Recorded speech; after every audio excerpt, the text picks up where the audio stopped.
I was still in my pajama pants, sipping coffee on the porch, when I saw a full-grown man sprinting like he was being chased by the devil himself. Behind him, my crocodile, Tank, slithered back into the murky pond, flicking mud onto a row of neon pink survey flags someone had staked across my property like they owned the place. That man, his name was Gregory Vaughn, self-appointed king of the local HOA. And just moments before, he tried to hold a ribbon-cutting ceremony for a new ATV trail that cut straight through my land. What Greg didn't know and what he was about to learn the hard way was that I had legally transformed that trail into a wildlife sanctuary. And Tank, he was just doing what Tank does best. But let's rewind. 2 weeks earlier, I didn't have crocodiles. I didn't have a viral video. I didn't even have a reason to suspect that Gregory had his sights on my land. I was just a guy named Eli, quietly living on the few acres my grandfather left me, just outside the reach of the HOA. Or so I thought. One afternoon, I noticed little pink flags popping up across my field. They ran right through my clover patch, past my old shed, and stopped at the well house. Then came the sound of smugness on 4 wheels.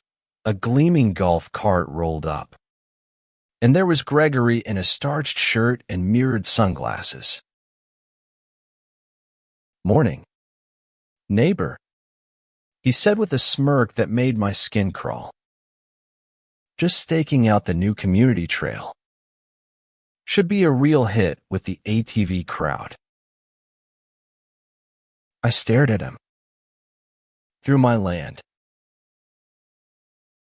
He waved it off. "Technically, it's a gray area. The updated community plan connects 2 green spaces and your land's right in between. We're fixing the zoning lines. Should be cleaner once it's all done." My land had never been part of their HOA. I had the documents to prove it. But Greg, he had ambition and he wasn't above bulldozing people to get his way. Literally. The next morning, a landscaping crew showed up with a bulldozer. My shed got shoved off its foundation. One guy said he'd been told this was HOA land. I called the sheriff, but without camera footage. It was labeled a civil dispute. Greg winked and said, "Guess it's time to invest in cameras, neighbor." That night, I sat on the porch with my friend Hank, a retired military engineer. I told him everything. He cracked a cold one, leaned back, and said, "You know what scares HOA types more than lawsuits?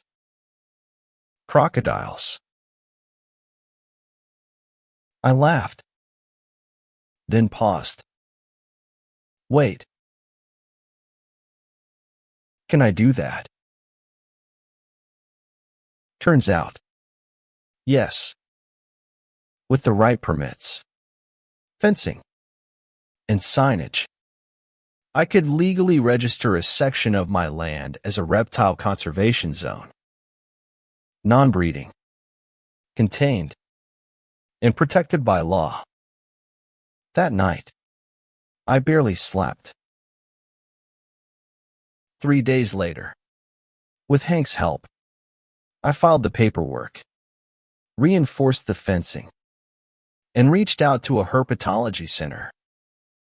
They had 3 rescue crocs that needed a home: Tank, Diesel, and Biscuit. They arrived just in time. Greg's official trail opening.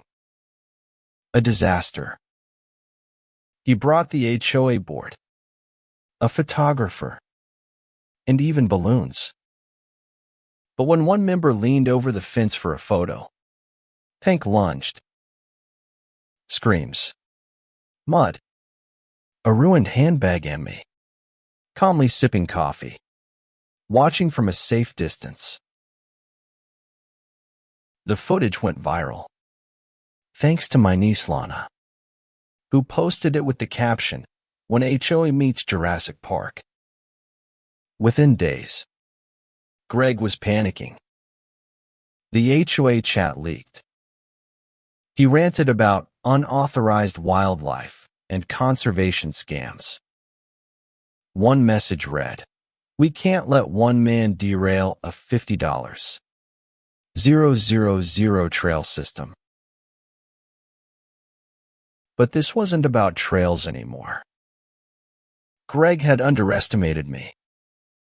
He thought I'd fold under pressure.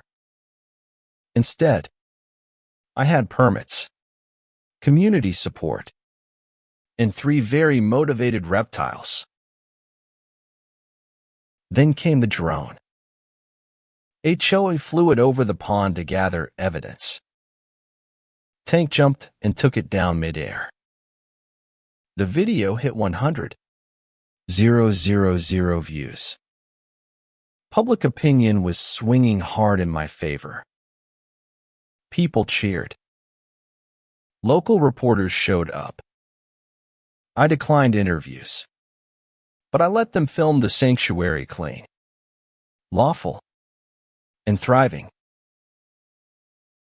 So Greg escalated. One night, cameras caught 2 figures sneaking along the fence. One was a contractor tied to the HOA. The other, Greg's nephew. They tried to dump fertilizer into the pond. We caught them in the act. Sheriff showed up and made arrests. Greg denied knowing anything, but it was too late. The HOA board voted to suspend him. Homeowners circulated a petition. Greg tried suing me for defamation. My lawyer laughed him out of court. Meanwhile, the sanctuary became a local attraction. School trips, scout projects, even a donation box labeled "Support Your Scaly Neighbors." I never meant to become a symbol of resistance. I just wanted to protect my land. But Greg, he pushed too far. And when he made one last desperate move, sending a rented bulldozer to destroy the pond, we were ready. Floodlights, sirens, cameras. The machine got stuck in the mud. His cousin tried to flee, covered in swamp clay. The footage was gold. That same week, the HOA removed Greg permanently. The final court case. The judge dismissed Greg's claims with prejudice and warned him he might be liable for damages. Now, the pond's a sanctuary in every sense. A local art class painted a mural of Tank in sunglasses. We added a viewing deck, educational signs, and a new motto, "Peace through scales." Greg's house, listed for sale. Rumor is, he can't go out without someone yelling, "Snap, snap," from their car window. So, what started as one man trying to bully me with flags and bylaws ended with a community learning how to fight back with loss, laughter, and a little help from nature. Let me know in the comments, have you ever dealt with an HOA nightmare? What would you have done if someone tried to bulldoze your peace and quiet?